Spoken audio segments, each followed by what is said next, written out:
Welcome into the I-80 Boys College Football Show. As always, I'm your co-host, Christian Hunt, and that douche Knazzle, and I do mean of epic proportions, over there is... Just a non-athletic fuck from Nebraska, bro. They call me a NAF. I think that's like the cool kids nowadays. That's what they call people that don't play sports. But I'm doing good, Christian. How the hell you been, brother? It seems like it's been a while. And what the hell we diving into today, bro? Man, I've been fantastic. Now, I might have put 5 large. Woo! All right. Might have put 5 large on women's basketball this evening. One, Caitlin Clark in the Iowa Lady Hawks.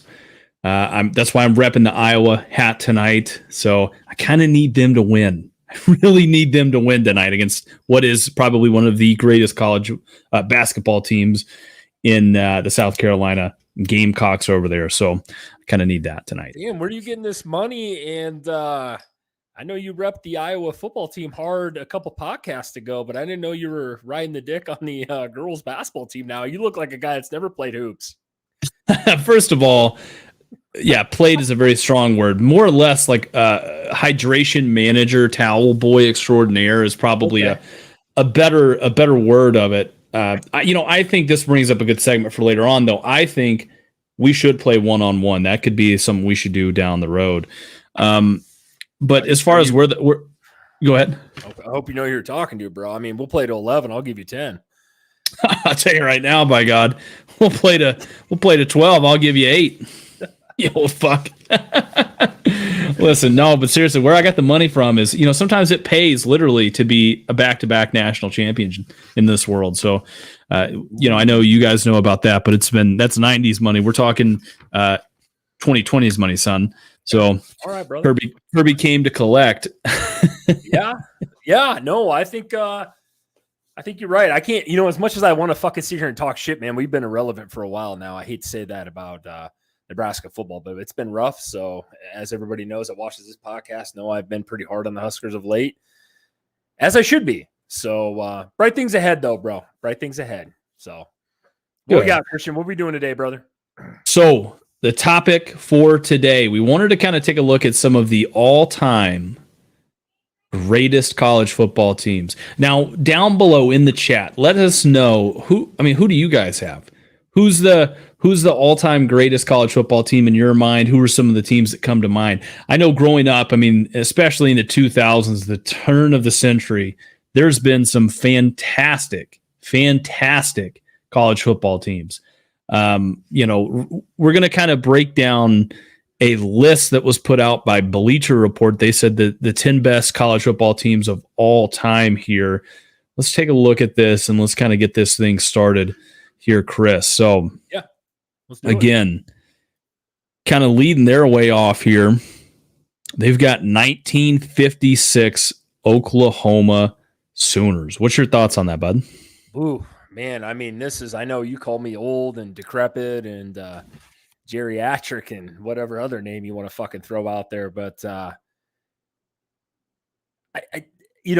this one's tough for me because I don't know a ton about the team. Now, I don't know how many people are watching the pod have been, around to watch the 1956 Oklahoma Sooners.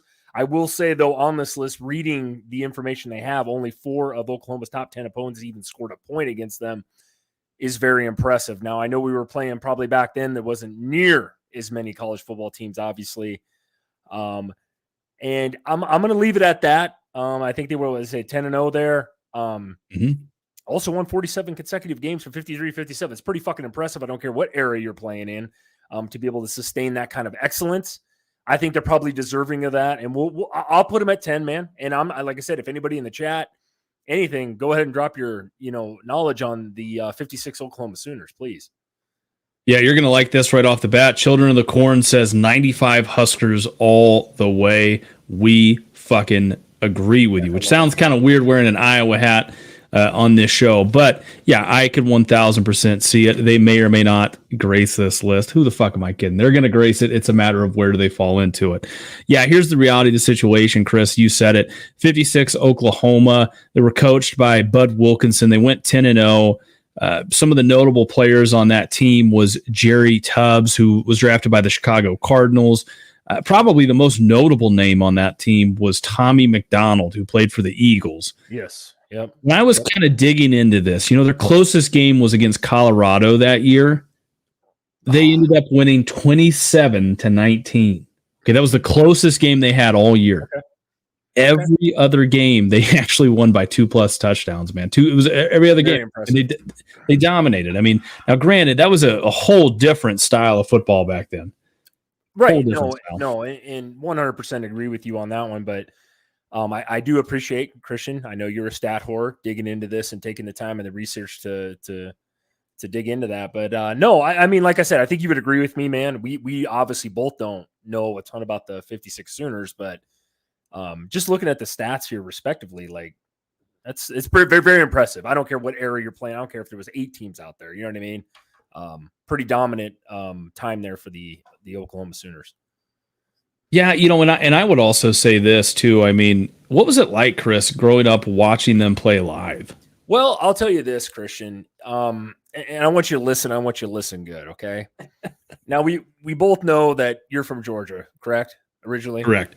Right. And you guys are a little what word do I want to use down there for people like you, Christian? I mean, you guys are simple. Is that the word I want to use for people like you? I wouldn't quite say simple. I mean, I would say more or less refined. No, family value is probably one way to put it. I could go down that road too with a comment I made earlier, but here we are.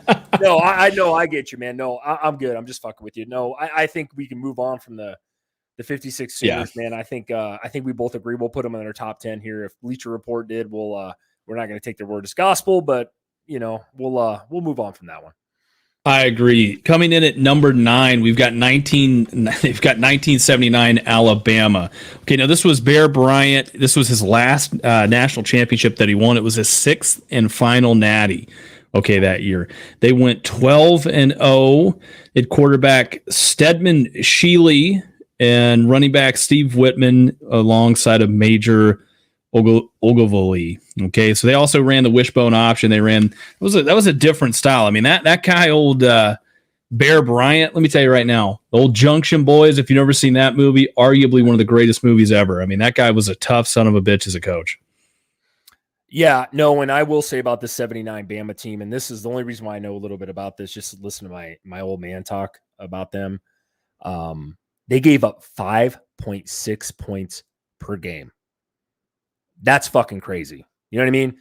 Now, the modern era, if you give up anything less than 2 touchdowns, that's considered historic, right? This is 1979. It's a long time ago, but still 5.6 points per game, bro. I mean, I don't care. Again, I'm not, that's crazy. That's less than a fucking touchdown, dude. So I think they put up 32 points a game, roughly, something like that, if I'm not mistaken. And Bear Bryant, dude, arguably the greatest coach ever until Saban came around and beat him, right? I mean, as far as national titles go overall. So this guy's like the gold standard, dude. And I obviously wasn't around to watch that team, but definitely would crack my top 10 if I had a personal one. Yeah, 100%. I mean, speaking about Alabama, an embarrassment of riches as far as coach is concerned. I hate those motherfuckers with a burning passion. But what is it they say? Hate the player, not the game. Yeah, they do say that. Or hate the game, not the player. Well, yeah, hate the game, not the player. Exactly what they say. But I will give you credit, though. You are a Georgia kid, so you're supposed to hate these teams. But 79 Bama, though, I even heard about them before Nebraska started winning national titles back when I was younger, about just from people that were older than me, have been watching a ton of college football, talked about how good that team was. So definitely impressive with the 5.6 points per game given up on D.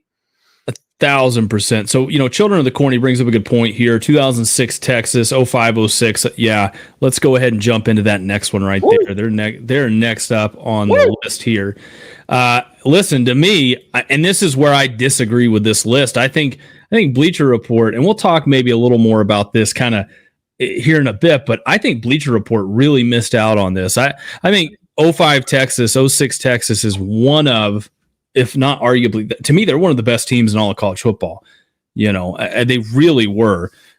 Chris, what's your thoughts on 05 Texas? Okay, so I'm gonna halfway agree with you and halfway disagree with you on this one, Christian. And I want to get into this one a little bit because this is more the modern era for, everybody that's 50 or younger. Essentially, like if you didn't watch this game, and what I mean by Texas playing USC, this was probably in my lifetime probably the best national title game I had ever watched. And I mean, that means a lot to me because I watched 94, 95 Nebraska, and 97 Nebraska win national title.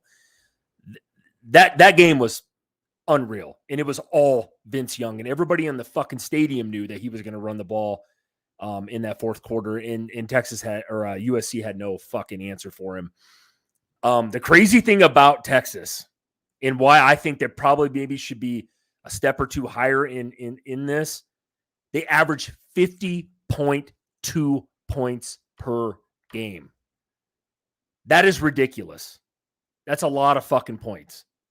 And I believe, if I'm not mistaken, 33 or 34 points per game average margin of victory in that year.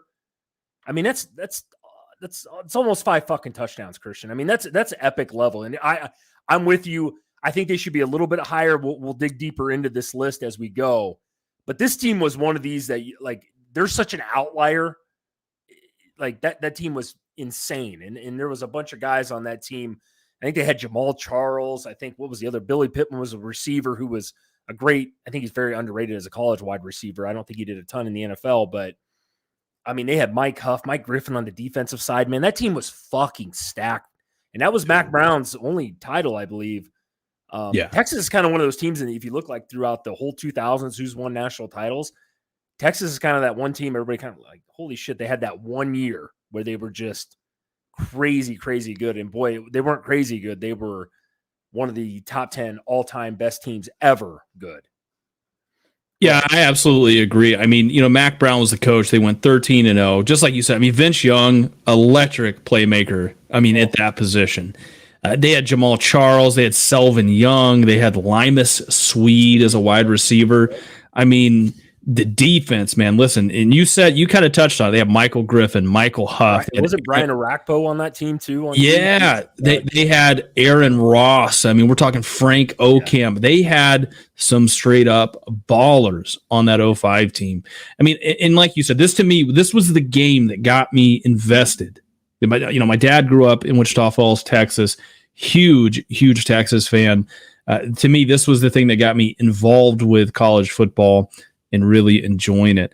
I think, hands down, this is the greatest game ever played. The 05 Rose Bowl between USC and Texas, not even a question in it. And I'll kind of break down here in just a bit when we get a little further up on the list why I disagree with it. This too. Yeah.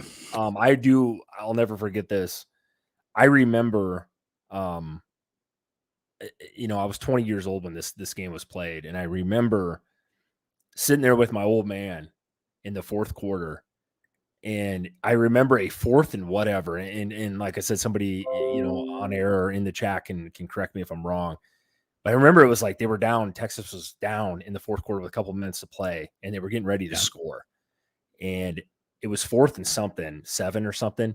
Everybody and their fucking dog knew. This was kind of the spread offense before the spread offense became super popular. Everybody knew Vince Young was going to run the football out of the shotgun. You know what I mean? Even USC knew. And he did it anyway. He has that iconic scamper into the end zone, throws the ball up over his head. Right? Actually, it's on that run and in the picture. It was just crazy. I mean, it was, that was a goal-ahead touchdown. I'll never forget that till the day I die, dude. It was just like so crazy because everybody knew what was going to happen and nobody could stop it. And I'll leave it with that. It was just one of those iconic moments, like you said, kind of the game that got you invested. This was a game that I was just remember as like, man, it's in my top 3 of greatest college football games ever played. Just crazy game. Oh, absolutely. And sometimes, like I said, I mean, I don't know. I mean, I think sometimes, you can kind of get sort of mesmerized by that game and the stars and everything that kind of happened into that game. And I don't know, maybe sometimes that influences how we look at some of these teams, especially as we get further up on the list here. All right. Coming in at number 7, we've got the 2018 Clemson Tigers. You want to talk about, here's the reality of that situation. They were led by Dabo Sweeney, 15-0 that season.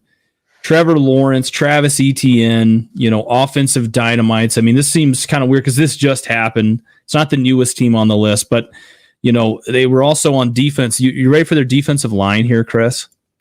Yeah, one of those guys played for my Dolphins, but go ahead. I know exactly you were going to be tracking that. Colleen Farrell, Christian Wilkins, Dexter Lawrence, Austin Bryant. Look, arguably the best freshman quarterback season of all time in college football by Trevor Lawrence. And I mean, I don't know. I mean, the best defensive line assembled all time college football. What are your thoughts? I can't disagree with you on it at all. That 2018 team of Clemson was for the ages. I do wish, I'll say this after I get in talking, so I'll hold my thoughts on this one. That team, when they just beat the fuck out of everybody in that playoff, and I mean, what was it? Notre Dame and Bama for the title. Yeah. God, it felt great. I was rooting for Clemson pretty fucking hard. This team is, people forget about this team, and they forget about it because of the team that was in 2019 from LSU. And it, you know what I mean? A lot of people, I think, forget as a whole this team, and it makes me kind of sad because the team's crazy good. I would put Texas above these guys, by the way. I don't know if that throws you if that's a hot take for you or not, but this team is a top 10 team of all time, though. That ETN, these guys, the guys they had on the outside, and like you said, the fucking defensive front. Woo! It don't get any better than that, Christian. It really doesn't. I mean, those guys are all in the NFL. Those guys are all studs for the most part, except for is it Farrell for the Raiders? I mean, he was actually the bust out of the four, and he was arguably the greatest player on their defense. So, but I will say this though, like a lot of people forget about Clemson on this, and I'll say my other segment for these guys here in a little bit, but crazy good football team. I can't disagree with where they probably have them on this ranking. Where they got them a 7th there, 7 or 8 for me personally. And this is what makes this crazy. This number 6 here, man, this is where this list starts getting absolutely off the fucking rails. And I can't believe that they did this. At number 6, they've got 2019 what? LSU. I mean, that's just fucking bullshit. I mean, sorry, go ahead. No. I want to know why you think this is bullshit. Do you think LSU should be behind Clemson, or they're too low on 2019 LSU is too low? No, I think. Sorry, say that one more time, Chris. Say that one more time there. Do you think that LSU? So you're pissed off about where LSU is. Do you think that LSU should be higher on the list as far as like a top three team of all time, or do you think they should be behind Clemson? No, I think they should be much higher up on this list. Okay. Yeah. Okay. I think, and now granted, I will say this on behalf, not as, speaking for Bleacher Report or anything like that, because we are not associated with them, but this list did come out in 2020, if I'm not mistaken. So, I mean, it was just after this, but I think, I don't know, man. I think we'll get more into this, I think, as we get into the LSU side here. And that is, look, Ed Orgeron, everything came together. I mean, it was like that perfect pot of gumbo that he's cooking up down there in Baton Rouge. They went 15-0.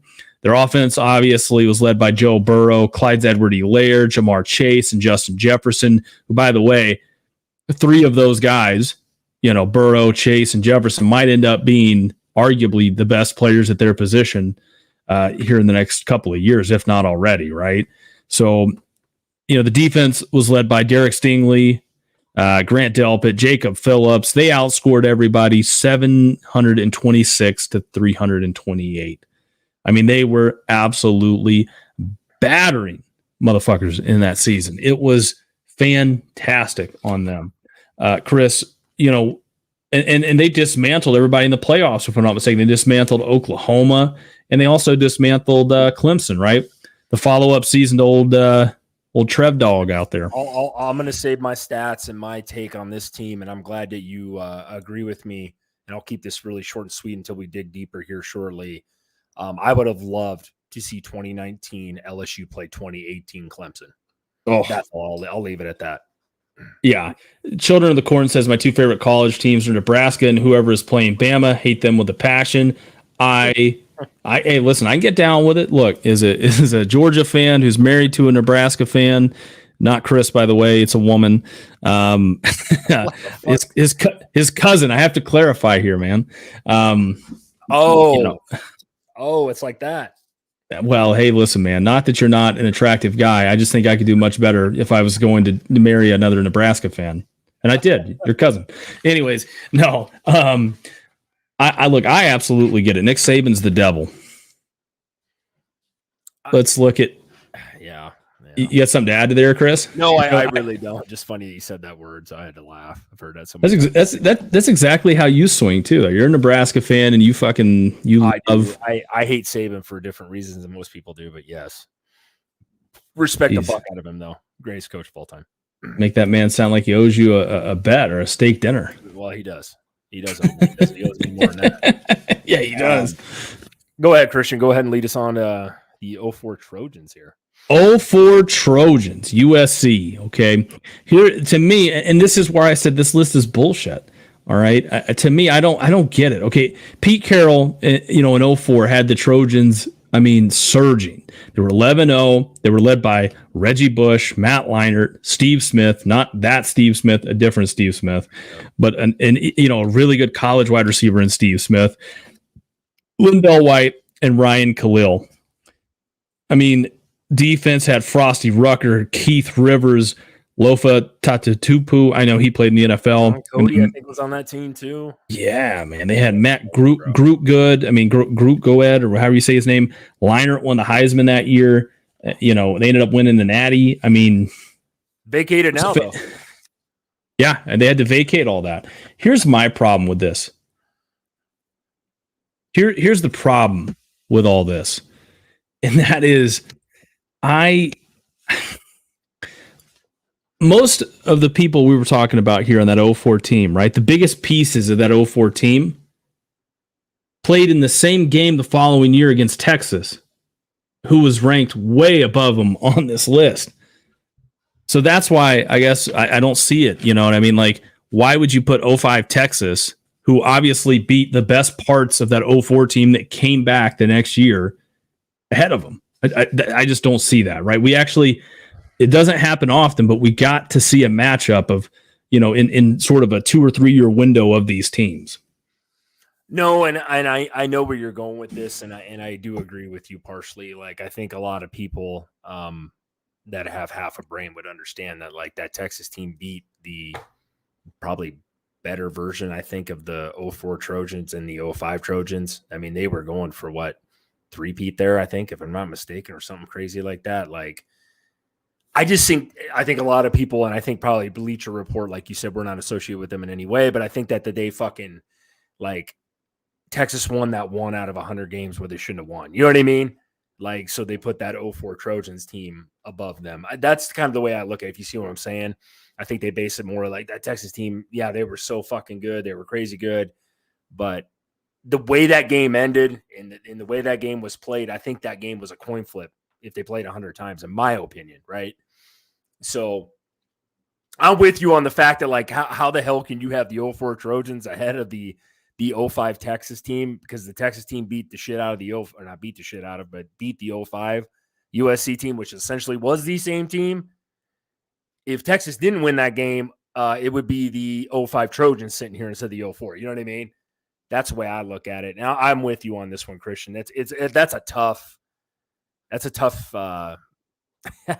take on that, but I agree with you. Yeah, and listen, before we get into the next one here, Children of the Corn says, I knew Chris growing up. He's not that bad, LOL. Listen, I am so sorry. Bless your heart. I maybe in old age, dementia is starting to affect everyone's perception of everything here. So, because I know, Chris, when were you born? In the 40s? Yeah, I think it was 45, I believe. In the back of a wagon, if I'm not mistaken, a horse-drawn wagon, I think that's what they told me anyway. Fuck, I don't even know. In the back of a horse-drawn wagon there, he says, look, let's kind of get into the next one here. At number 4, we've got, and Children of the Corn, you're going to like this here. We've got the 1995 Nebraska Cornhuskers. Chris, just for this, 95 Nebraska Cornhuskers. Just for this, I'm going to do something special for you, buddy. Thank you. I got to show you. I've seen that hat before. Yeah, damn right you have. I have. In person. I had to kind of do the hat switcheroo there. Yeah. Listen, I can get down with it. I don't think I look too bad in these colors here. I kind of feel like I'm not only am I farming, I'm keeping this damn sun off my face here. Right. No, I will say this, though, to get back on topic. This is bullshit to me. F4. And it's a lot of bullshit. And I'm going to save it for later here. I'm just going to leave it at that. 4 too low for the 95 Huskers, and that's not me being biased. I agree with you. Tom Osborne, 12, he was 12-0 that year. Not even arguably, he was the best coach you guys have had. I mean, right? Oh, you know what's funny? Like, Devaney was pretty fucking good too. He won in 70 and 71. So for Osborne to be better than him, he is the best. But man, you can have two better college coaches reign over those eras for 3 decades, whatever. So don't get much better. Yeah. No, I could definitely see it. Look, the offense was led by Tommy Frazier that year, Lawrence Phillips, Amon Green. Defense was, actually, believe it or not, my dad texted me. He grew up with somebody that played on that team, one Aaron Taylor, who was All-American left guard for you guys, ended up to go on and have a great NFL career by way of Wichita Falls, Texas. The defense was led by Terrell, was it Farley, Christian Peters, Jason Peters, and Grant Wistrom. They actually beat Florida 62-24 in the Natty. I think, and this to me, this isn't a hot take on here. I think this was the best Nebraska team of all time, and I can arguably make this situation here. This might be one of the best all-time college football teams. They are the best college football team ever assembled. And I will, like I said, I'm saving my ammo for a little bit later here, but without a doubt, in my opinion, and that's not because I'm a Nebraska fan. Truly. Yeah. All righty. Next up here on the list, we've got the 1972 USC Trojans. What do you think about here? This team, I think, averaged like 40 points a game. Gave up, I believe, around 11, won by about 28 per. The big thing, I think, what has them high on this list, and like I said, I wasn't around for that time. This was after the 70-71 Nebraska back-to-back. 72 Trojans won it. But they beat 6 top 10 teams that year in the AP. Very, very impressive. Anytime anybody does that, and that doesn't happen very often. And I think they beat the shit out of, was it Ohio State in the Rose Bowl, I think, is I want to say my memory is certainly right, but something like that, right. The hell out of them. So this team, I don't know a ton about. Like I said, it's a little bit before my time, but I've read on these guys. I've seen some film, and I've heard other people talk about how good this 72 Trojans team is. And I think they're well deserving of a top 10 on this list. I probably myself personally would not put them at 3, though.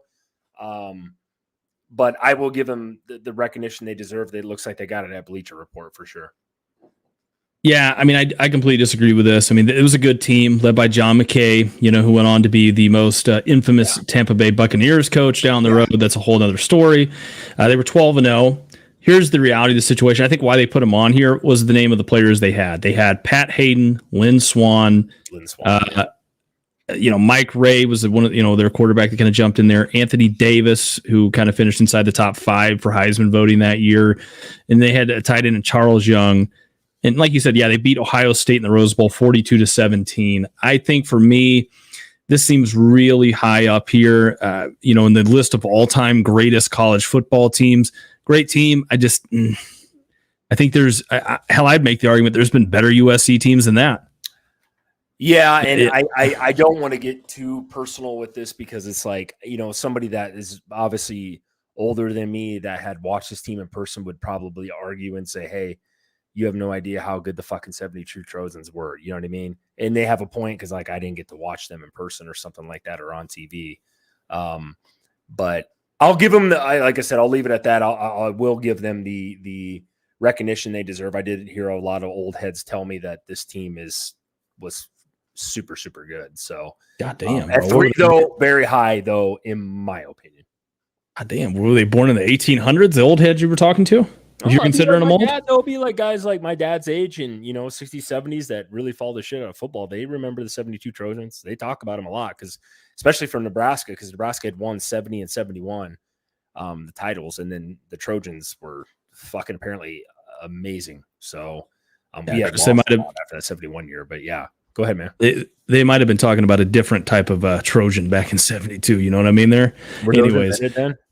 Hey, who knows, right? Yeah, not that I don't know anything about those, but yeah, no. Anyway, move on. All right, coming in at number 2, 1971 Nebraska Cornhuskers. Man, and you mentioned it. Bob Devaney was there. They went 13-0. They were led by Johnny Rogers, Jerry Tagg. They had Taggy. Jeff Taggy. There you go. See, I'm not even pronouncing it. I'm not even doing it justice. Jeff Kinney. Chris, you kind of take over here, but what's your thoughts on the 71 legendary Huskers? Fucking team, bro. These guys are definitely a top 5 team of all time, and I'm not saying that again because I'm a Husker fan. The 71 Huskers, man, were regarded before the 2000s as the greatest team of all time, and still some people still say that they are. My dad, people that I've known for a long time, obviously they're Huskers fans, but even people that aren't Husker fans that I know say that 71 Nebraska team, dude. That again, like I said just a minute ago, they won in 70, then did the back-to-back. This team fucking dominated, dude. All you got to do is say Jerry Taggy and Jeff Kinney and Johnny the Jet Rogers, bro. That's all I got to fucking say and leave it at that, man. This team was fucking ridiculous. Again, I can't say personally I got to see him play, but I just heard so much about them growing up as a kid, the 71 Huskers before we won our one in 94, man. These guys, legendary team.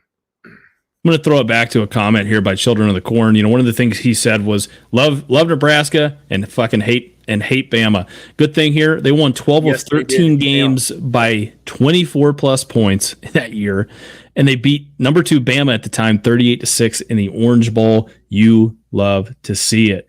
Yeah, 38-6, and not to, sorry to interject, Christian. I believe that year that Nebraska 71 defense only held 10 opponents to 7 points or less. You're talking, that's fucking crazy, man. Crazy stuff. Yeah. I know the offense's word is like prolific and offensive based as now as like today is, but like still, like that's putting some work in, bro. Oh yeah. And finally here, man. Oh, we all know who this is.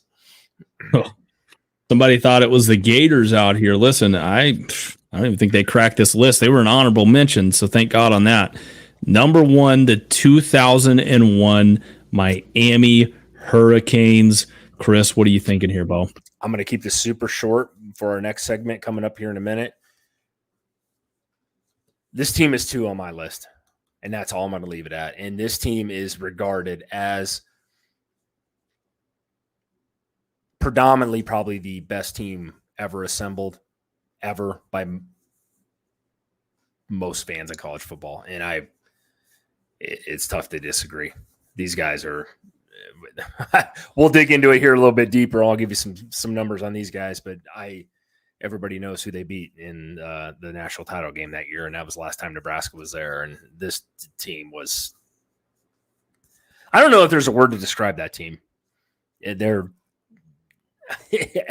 everything is televised, everything you've ever heard about. That team was fucking insane. I'll leave my stats here coming up in a minute, but Christian, what are your thoughts when you hear the 01 Hurricanes? Well, I think of Larry Coker, the head coach there. I think that first first year. I mean, just coming right out of the gate. And then after that, but they went 12-0 that year. They outscored everybody 512 points, and they held everybody and their opponents to 117 points that year. That's 9.8 points a game, dude. I mean, that's historic levels right there.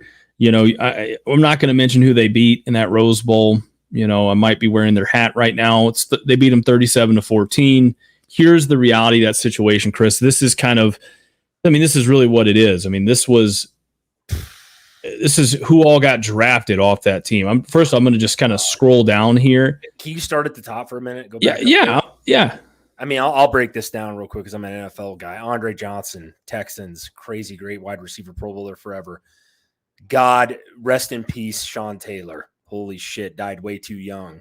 Probably one of the best defensive backs I've ever seen, other than Ed Reed. We all know who Kellen Winslow II was. We all know who Antrell Roll was. Jonathan Vilma. Holy fucking shit. By the way, watch that national title game. He took the head off our running back in that game. Like, literally. That's when I knew this game was over within, like, the first 5 minutes. Jeremy Shockey. Vince Wilfork. Holy shit.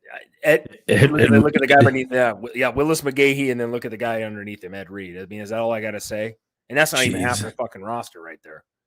No, yeah, dude. I mean, you just keep Clinton Portis, Roscoe Parrish, Frank Gore. Jeez. Najee Davenport, stud running back later on. Ken Dorsey. I mean, arguably, I'll say this. Unbelievable. Let's do a quick little hot take here, man. What do you think in the chat? Let us know too. Ken Dorsey, arguably worst quarterback on this list of all these teams. I will say I definitely probably agree for the most part. I will say crazy take here on Ken Dorsey. And I remember this back when I was younger. Did you know that he didn't take a fucking sack in 2.5 years? What's that say about the offensive line? Jeez. And that is no shit. I remember that national title game. They go, this guy has not been sacked in over 2 years. And I remember that. Jeez, man. I don't know if that's 100% correct. But even if you have to say something like that, that's fucking crazy. And I will say Ken Dorsey. Do you know where he's at in the NFL right now? Isn't he an offensive coordinator for? And I could be wrong. The Bills. You fucking hit it on the head. Isn't that crazy? He is offensive coordinator. Yeah. Don't doubt me, son. I mean, we know who runs the fantasy league around here. Wow! The cock on this guy. Right, bro. Listen, let's, with all that kind of being said, I want to kind of get your thoughts on this, Chris. We were breaking this list down and we started thinking in a hypothetical playoff scenario here. Yeah. Of all these teams that were mentioned, and this is where I think this makes it interesting, who would win? Let me get this pulled up here real quick. Yeah, so I went ahead and we kind of broke them down right there for you. Let's kind of increase that so everybody can see. There we go. All right, so right here, and the way it's seeded, obviously, is just the way the list broke it down. Teams numbered 7 through 10 are obviously, they're playing in the first round. Everybody else gets somewhat of a bye in that first round. God, I hate the seeding on this, but yes. Yeah.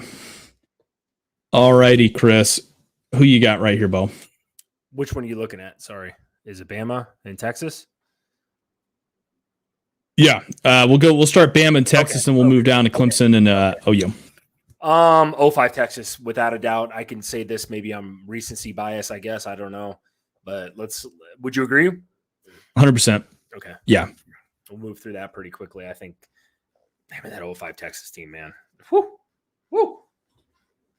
All right. Number 7 here, we've got Clemson and Oklahoma. Who do you got, Chris? I got to put Clemson there. I think that team is so underrated. So underrated. That's all I mean, they're so underrated.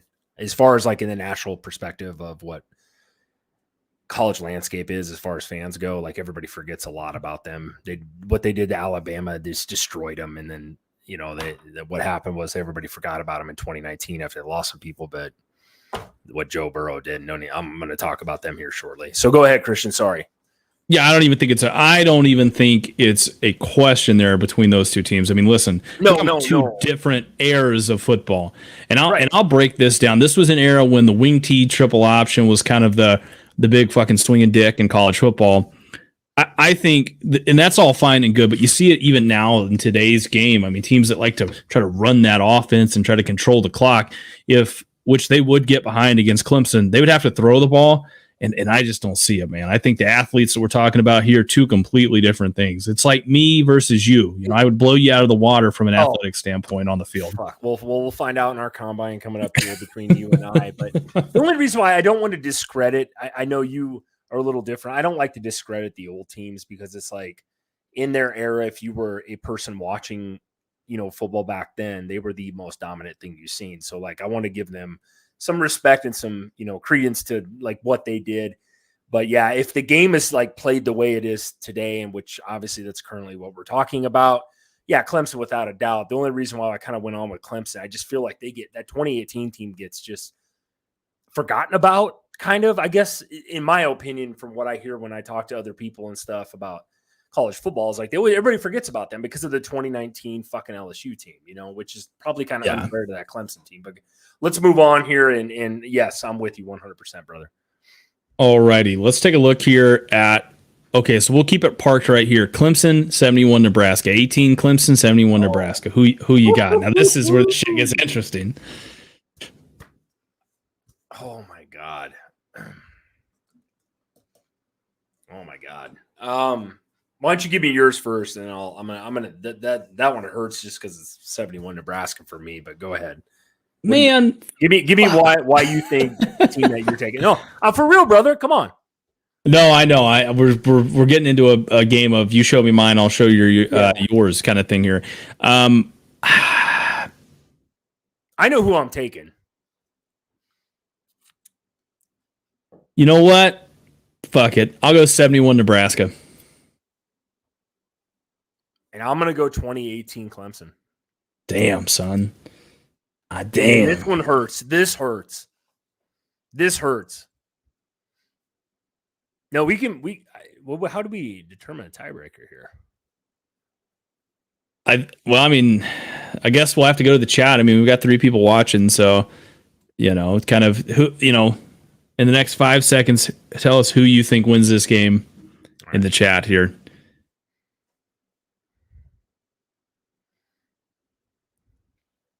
Come on, chat.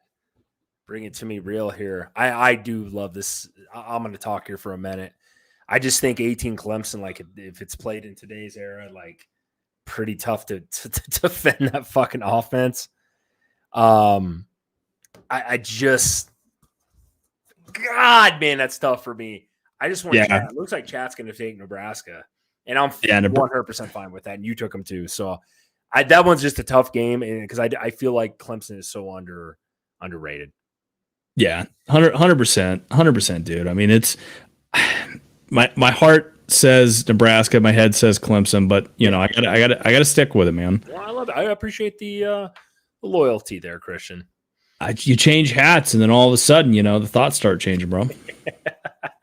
Jeez, burn that fucking Iowa hat. Yeah, anyways. Okay, so all right, let's move up the list here. 19 LSU, 72 USC. 19 LSU all day on a daily. 100%. Come on, it's not even a question, right? Even though that 04 USC team is stacked, don't even get 95 Huskers all day. Yeah, 100%. I agree with you on that. 95 Huskers. I think it would be an interesting game. I think it really would be an interesting game. It would be. These two eras of football, they align a lot more just because, it's within 10 years. Nebraska is going to run that kind of, was it the wishbone, wing T, triple option, kind of run the ball down your throat. USC was kind of like, the eye back system, give it to Reggie Bush, Lindell White, kind of have Matt Leinart kind of go up top, throw it around a little bit. I mean, I'm just saying, I think that 95 Nebraska, they would run the clock down, and I think they would smother them on defense. Here's the thing. This is, you know what? You just said it there at the very end. This is who wins this game. 95 Huskers defense is like maybe arguably the top 3 best defense ever assembled. That's why they would win that game. And that's why I give them the go ahead right off right behind 2021 Georgia. I agree with you. We don't see no Georgia team on this. That's gotta hurt.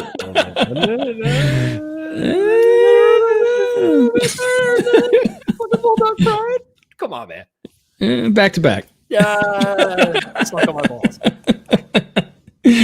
Oh, God, dude, I hate this. 0-1 Miami and 0-5 Texas. 0-1 Miami, and I know that breaks your heart because you are a big-time, low-key dick riding Texas fan when you were a kid.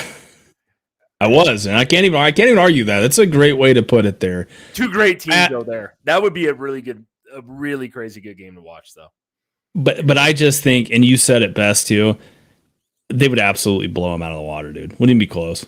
Wouldn't even be close. I just as far as sheer talent on the defensive end for Miami, as much as I love myself some Vince Young, but overall, yeah, I think most would agree. Children of the Corn said it best. He said 0-5 Texas. I mean, God.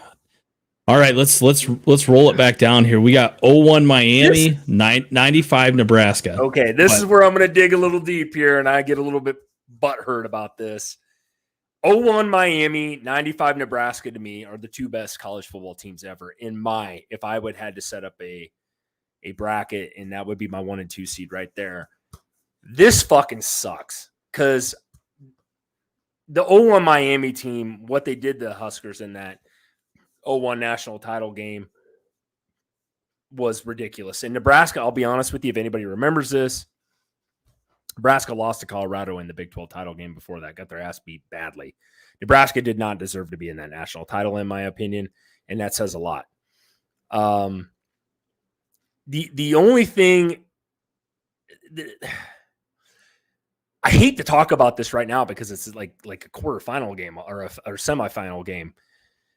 95 Nebraska to me, the way they dominated for 2 straight years, 24-0 coming into the game before the national title game. Tom Osborne was the coaching, the issues we had on the 95 team with Lawrence Phillips being thrown in jail, that whole thing. Amon Green was a backup as a fucking freshman. Everybody knows who Amon Green is. That's how good Lawrence Phillips was, but mind you, that offense and that defense of those Husker teams.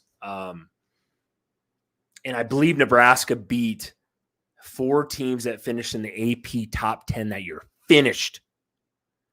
That right there is like, to me, is just like, holy shit. And I remember who the teams were. I think it was Florida, Colorado, K-State, and Kansas. But then I know what you're going to do because you're going to make a case here, right, Christian, for the 0-1 Miami team, right? Everybody always throws out all the Pro Bowlers, all the guys that were taken in that draft, right? I believe it was 17 players off that team were drafted in the first round at the NFL draft. I mean, just think about that for a second. There's only 32. That was just, I mean, multiple years there, but that's just the talent that fucking team had. We named some of those guys that had played.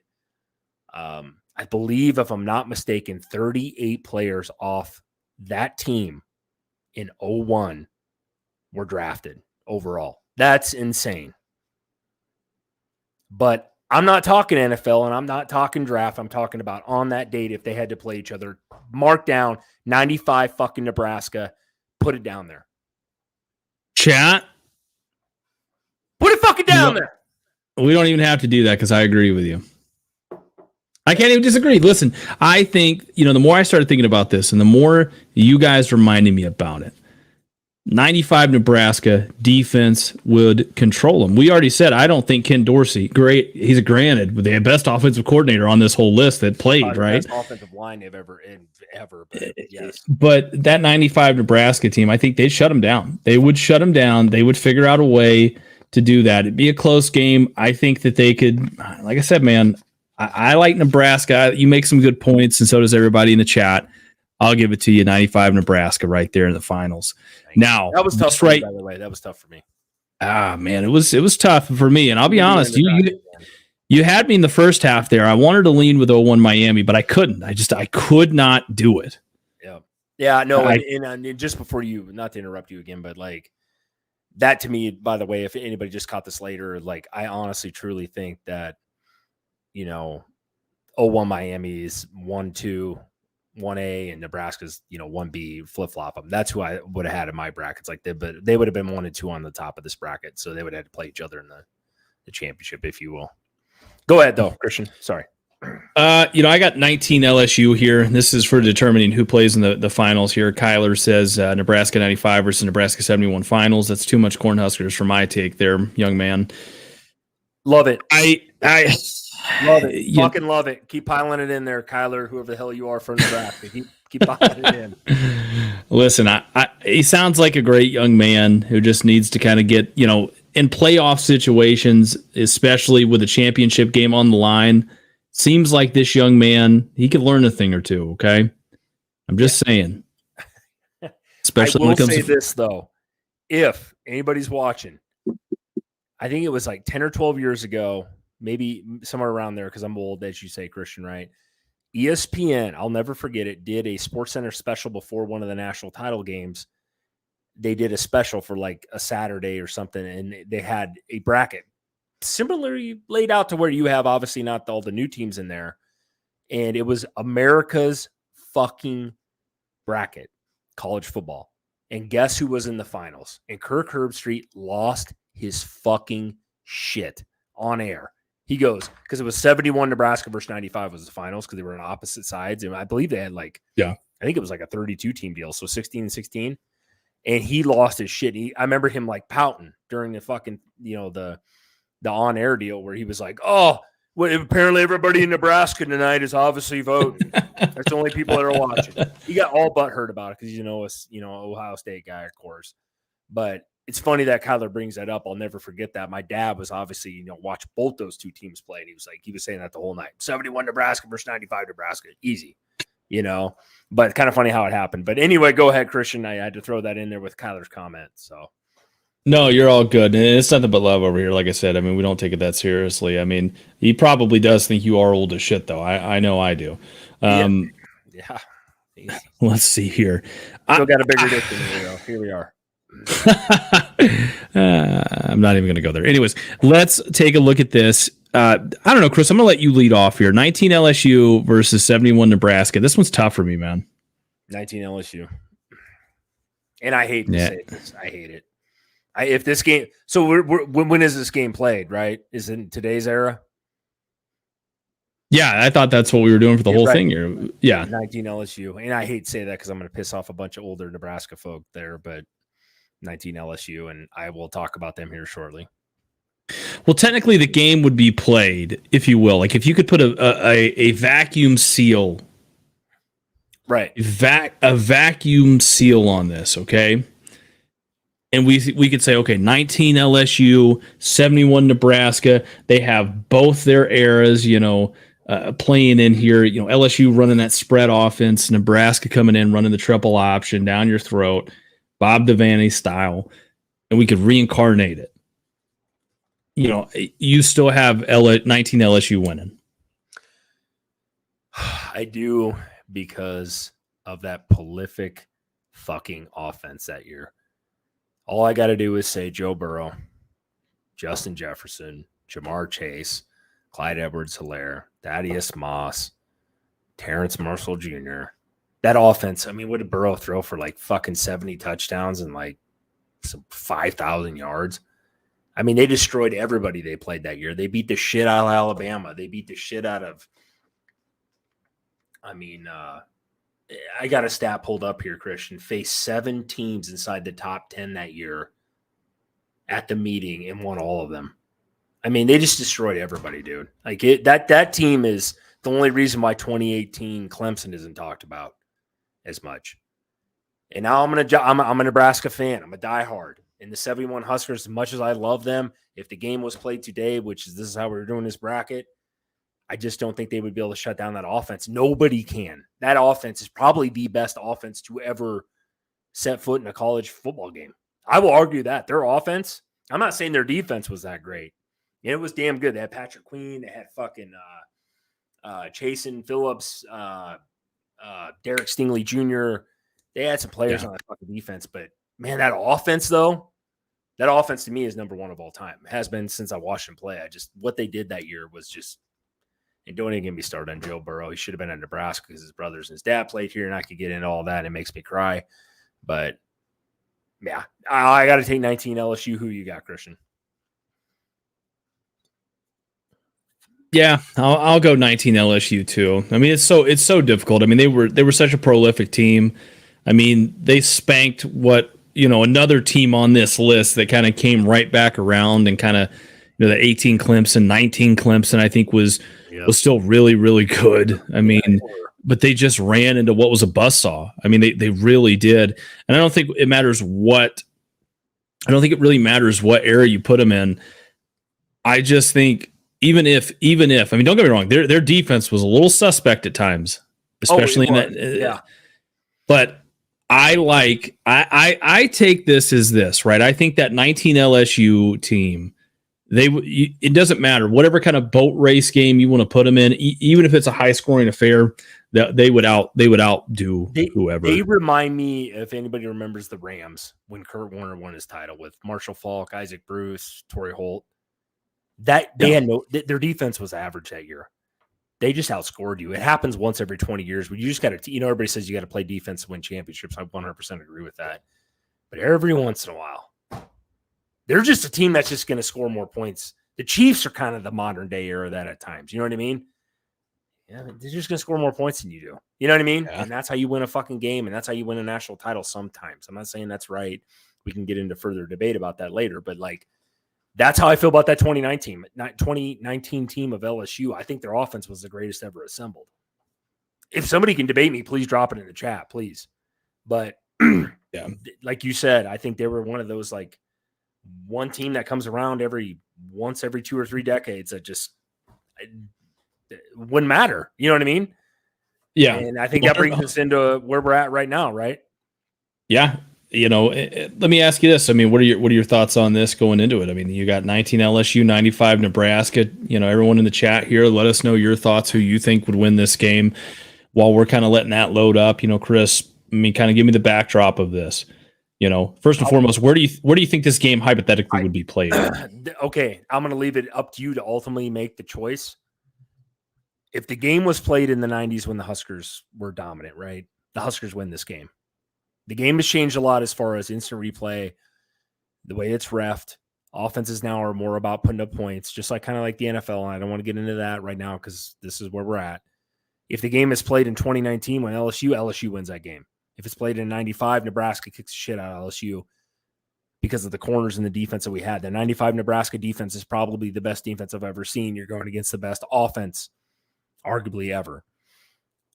But in my heart, if this game was played even in the middle of that, so it would have been played in 2000, whatever, 5, 9, whatever. I'm going to take my Huskers here because I have to, but this one's tough, man. This one is because I just said the previous segment, 2019 LSU, dude, their offense is just so crazy good. But in reverse, we had the Brown brothers, the twins, both played in the NFL for a fuck ton of years. This would have been an epic matchup. I wish this could be played just in a fucking vacuum and just watch the game played just as a true college football fan. But I'm going to take the 95 Huskers here. I'm going to leave it ultimately up to you to decide who wins this, though, and your thoughts, because you're not a Nebraska fan diehard like I am and from here. You grew up in the SEC. I want to hear your take on this one, Christian. So I'll leave it up to you, brother. I think you said it exactly right. I think, going around at this point of college football depends on what really decade you put it into. It could really change the outcome significantly. Here's the reality of the situation. Those teams in the 90s, very, very, very physical. I'm going to take 95 Nebraska. I'm going to take them because I love. We got a chance to kind of see this, by the way, in kind of a lesser role than it. If you kind of slow it down and think about it, think about Georgia versus Bama, a couple years back in the national championship game when they won. I mean, not arguably, fuck that. Georgia had the better defense there for sure. Yeah. Oh yeah. Bama had the better offense, not even questionable. They had Bryce Young back there. I mean, they were both lighting it up. Georgia still won that game. They were able, in a one-game scenario, everything on the table. We're not going to talk about the SEC championship game that preluded that. They were able to shut Bama down and stay in that game and do just enough and pull away at the end. I would like to think, with rose-colored glasses on or whatever you want to say, 95 Nebraska does the same thing very similar to that, right? I think they do just enough, and they're able to put up enough points to hold out 19 LSU and end up winning that game, right? Yeah, no, and that's probably the deciding factor. Like I just, gave you guys a whole fucking rundown there earlier because I've been pretty hyped about the 95 Nebraska team. But like their defense was, in my opinion, probably the greatest of all time ever. And I think they would find a way and they could match up just a little bit against Jamar Chase and Justin Jefferson, which are two of the top 5 NFL receivers right now. And they're in their 3rd and 4th year. But I just truly think they would have came out with that. And like you said about the Georgia-Alabama matchup, like you just mentioned, I think that's what the Huskers would just do just enough to pull it out. Because I don't think LSU's defense would have any fucking idea how to stop the fucking 95 option offense. That's where I'm at. And I'll leave it. And that's a great point too. I mean, here's the reality of that. They probably wouldn't. And the other great thing about that is, that style of offense they played, they were able to slow things down a lot, right? So they would go into that game against 19 LSU and they would slow it down enough. And some hands. Exactly. That's the best way sometimes is when you take it. We see that so often now. I think what was it I saw against was it Kansas State this year against TCU, similar situation. They kind of slowed the game. Yep. Yeah. In that Big 12 championship game, and it worked like a charm. They had what's that kid's name out there? For K-State? Yeah, was it Deuce Staley? Is that who it was? No, it's his no. Deuce Staley played there. It's they compare him to him. God, what the hell's that little short dude's name? He's literally looked just like him. But no, it's Darren Sproles, I think. Darren Sproles, and there's Deuce Vaughn. There you go. Vaughn. His name's Deuce Vaughn. That's what it was. Yep. Yeah, but anyways, I think that's kind of the new version of that. I mean, it's not quite, but yeah, like I said, I think Nebraska wins all day, every day. So, yeah, any more to add to this, Chris? I don't. Just to touch real quickly on your topic there, that's kind of what the NFL does with Patrick Mahomes and the Chiefs, right? Everybody wants to just have the ball control, right? To be able to beat him. Bill Belichick did it in the past a couple times. You know what I'm saying? With the Patriots, how they beat him in the AFC title game, is just keep the ball out of his fucking hands because they're going to score, right? You hear it a lot in the NFL, like keep the ball out of this guy's hands. If we can kind of control the clock, down in distance and position, that comes down to special teams. But that's how I think Nebraska would have won this game, is probably Tom Osborne's a smart fucking dude. Nothing against Ed O, but Tom had done it for a lot longer. I think he would have been like, here, ball control. We're going to pound the ball with the option. LSU's defense was definitely not one of the greatest of all time at all. I mean, they had some studs on that team, but that's where Nebraska would have probably, in my opinion, would have took that next step and been like, here, I'm going to have to take you guys. But I'll leave it on that though, man. But by the way, hell of a job putting that bracket together, Christian. I thought it was a very interesting discussion and topic to talk about, man. I love talking top 10 anything, is, hearing people's thoughts and views on that. 100%. So, with that kind of being said, let's switch gears here just a bit. I want to kind of take a look at, I want to take a look here, Chris. Hot take. We love doing hot takes around here. And our hot take of the week here, Iowa has a top 30 offense. What are your thoughts on that, Chris? No, I don't. I don't see enough with Cade McNamara this year. I just don't see enough. Do I think they're going to pound the ball? And we talk about ball control just a minute ago. I think that's what they're going to do. Like they always done in Iowa, and they've done a great job there with that. Top 30 is a lot, man. Do I think they're top maybe 50? For sure. But to make that step, where were they at last year? And I'll kick it over to you. Like, I would like to know how their offense was last year. I mean, it was so fucking atrocious.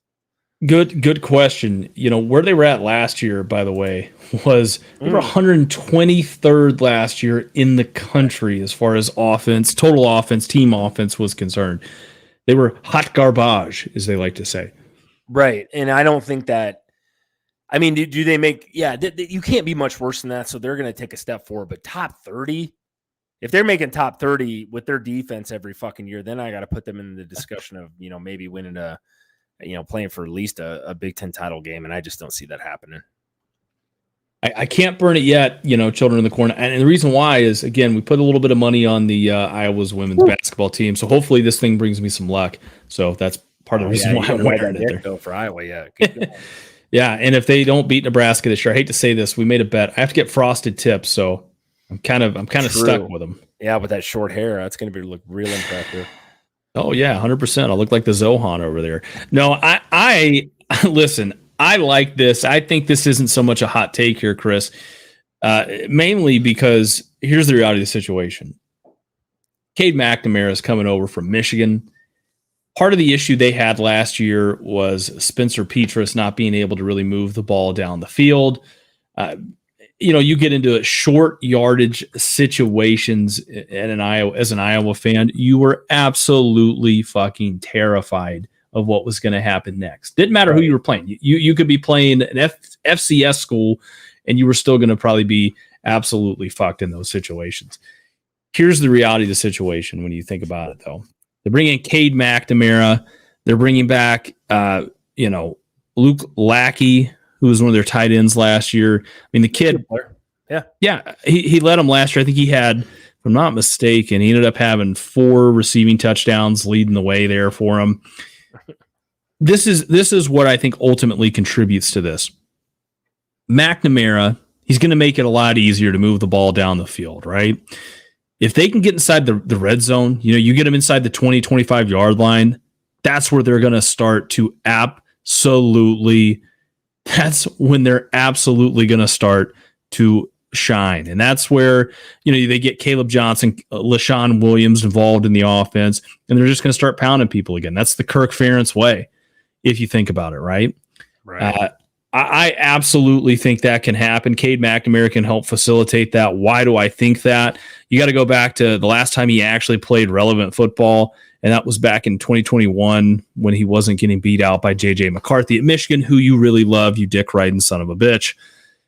All he did in 2021 while leading Michigan to the playoffs was put up a 64% completion rating, throwing for 2,500 yards, 15 touchdowns to 6 interceptions, and 141.9 QB rating. He had, not really shit for rushing, but he had 1 rushing touchdown.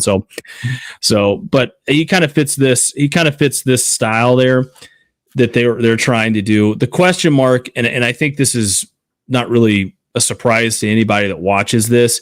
Who do they go to on this roster? Who's going to be, when we look at this, who's going to step up and be a receiver for them? I mean, they've got, Nico. Well, they lost, what's his bucket? Nebraska kid that was her number, Johnson or whatever. What the hell? No, Brody Brett. No, Sam Laporta. No, he's gone now. Who was a kid? He was hurt most of the year. Keegan Johnson. There he is. Down at the bottom. Oh, okay. Yeah. He's done. He said, "Fuck you, Iowa. I'm not playing here because you can't throw the ball 5 fucking yards." But I mean, the answer to this question, bro, it's just not going to happen. It's just not. I don't care how good McNamara is, man. They're going to pound the football. They're going to be ball control, man. Like, it's just, if they do this, man, then I got to really reconsider my structure of the Big Ten. I mean, do you see this happening? I think they can do it. Do I think? Okay. But listen, do I think that? Let me just say, sometimes there's a trade-off with this, right? Do I think that they can push inside the top 30 offense, but do I think they possibly fall outside of the top 20? Possibly top 25 defensively. Yeah, 100%. I could see that. Here's the other side too. Children of the Corn brings up a good point here. He says, if we would have done the step back like Caitlin Clark in high school, the refs would have called a travel every time. Completely, somewhat agree with you there. Look, I got an idea here for you. But she's Caitlin Clark. Say what? No, I mean, he's right about, I played a lot of basketball. What they get away with in basketball, to change topics here, but it's a travel, but not nowadays. Like, they don't call that. They let that go. The NBA kind of made that pretty prominent nowadays, but she's fucking insane though. Woo, she's good. She can shoot it. She's like the girl version of Steph Curry, dude. She's nuts. No, I mean, don't get me wrong. She's pretty damn good, dude. Listen, I actually think I've got an idea here for who they should go out and get to play to actually turn this around for them. All right, let's hear it. Well, hold on one second here. Hear me out now, okay? I think this could turn around drastically for them, and they bring up a good point here. Look, wouldn't be that hard. She wouldn't have to go very far. She's 6 feet tall.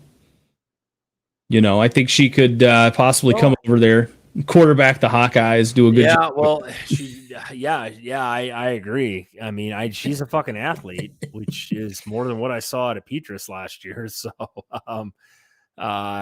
no, you're not wrong. You're not wrong, Christian. I just don't see Iowa has a top 30 offense this year, though. I don't. At the end of the day, I just don't. I think they're going to be better. And it's hard not to be better than what they were last year, but man, top 30 though. I don't even know if Nebraska's gonna have a top 30. So I'll leave it at that for you, brother. But we'll agree to disagree there. Listen, let's take a look at this. You know, like I said, we'll agree to disagree on the hot take there. That kind of brings us to one of your new favorite segments. I feel like that we do, and that is the toxic comment of the week, Chris. Man, I feel like every time. I was gonna say, dude, listen, every time we do this, what do you got, dude? I love it. We feel the toxicity starting to kind of, irradiate here. Yeah. Look, here we go. Somebody put this up, and this is what they had to say here on one of the videos we did. They said that the Saban dynasty over. This was the video we put out talking about whether Nick Saban's dynasty and his rule of college football may be starting to slip. So this comes from Eric Best. He says, no, not going to happen. Saban will kick ass. You were not from Alabama. Talk about your team, which is a loser. Don't mess with Bama. Blow your smoke somewhere else. You don't know what you're talking about. Roll Tide, roll. Listen, I don't know. Did this guy graduate like junior high first? I mean, just judging by the grammar in that, that's rough. I'm gonna kick this over to you to end this thing with this because I know you know way more than I do about Georgia Bama. But I mean, I would like him. I wish he would have explained a little bit more, like, as to why he feels that way, other than smoke and your and Roll Tide. I like the Roll Tide. Trust me, I'm high on Bama this year, so I like his take as far as like who he's taking. But that's a little rough on the. I don't know what you guys do down south there, Christian. I'm starting to wonder. But no, I this was more directed toward you to just tear the fuck out of this. So I'm going to kick it back to you here, dude. I like Bama this year. I do, but Georgia is definitely the top fucking dog. I think he knows that, judging by the way he worded that. I don't want to even use the word paragraph, but you know what I mean? Like, yeah, I think he's a little butthurt there. Go ahead, Christian. Kick it off and end it with that. And that's perfectly fine. I want to kind of make my screen just a smidge bit bigger here. Can you kind of see what that says? Or does that say back-to-back national champions? Back-to-back, two-time. And if I'm not mistaken, last time Bama actually played a relevant game, and I could be wrong here. The last time Bama played really most meaningful games here, Chris, I think Georgia beat them. They did. I'm not mistaken. They did. Georgia kicked the shit out of them. Georgia's pretty much owning them for the last couple of years. By meaningful game, I mean a situation where there's something at stake here, where they could actually win something in advance and what have you. Look, here's the reality of the situation. You fucking illiterate fuck, and that is learn how to spell. Georgia Bulldogs. Yeah. I'm just going to tell you right now. Look, if I had to get you a Christmas gift, it would probably be a fucking speak and spell. You dumb son of a bitch. Your and smoke. What the fuck are you smoking down there, guy? I mean, come on now. I don't even understand what we're talking about here. My team's a loser. Your team can't even fucking win a national championship. In the last couple of years. And don't give me this bullshit about Saban's the GOAT. We all know that, right? But just like Chris, sometimes, you fade away with age. Nobody knows what happens. It comes in the night. Me under the bus. You act like I'm the motherfucker that wrote the damn thing. I don't know, Chris. I could at least form a fucking proper sentence. I mean, exactly. You could at least probably put a grammatical sentence together there, right? I mean, we can clearly tell that guy. Well, he might have gone to the University of Alabama. They probably don't fucking do any kind of checking on anything before they post it. Oh man, you went deep there, bro. I hit home with you, but I do agree with you. I don't know why anybody from Bama right now would be talking shit about relevancy like right now. Like it's like, dude, Georgia's been the dominant team the last, I would almost say actually 3 years. So like, it's like, dude, calm down, pump the brakes a little bit, have some respect. I'm not saying that there you go, you got it pulled up here. Don't talk about your team, which is a loser. That right there would bother me. I got one for you here. Like, how about you change your name to Eric Second Best, you fuck?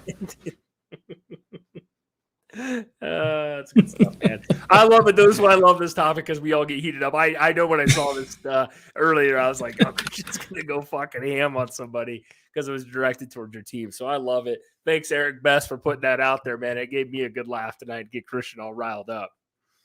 Oh yeah. Anyways, it's all love over here. Yeah. Of course, I think that brings us to a good stopping point on the show. You have anything else to add there? I do not, man. That's all I got, bro. I think it was a good discussion. If anybody's watching or does see this, please drop your top 10 favorite college team or best college team of all time. Drop it into the chat, man, or even on the channel, dude. I would truly appreciate it. I love hearing other people's thoughts. We come from separate views, me and Christian do, as far as where we're located in the country. I'd love to hear about some maybe these older teams or some of the early 2000s teams and your thoughts, man. I truly appreciate it. Thank you guys all for watching. Absolutely.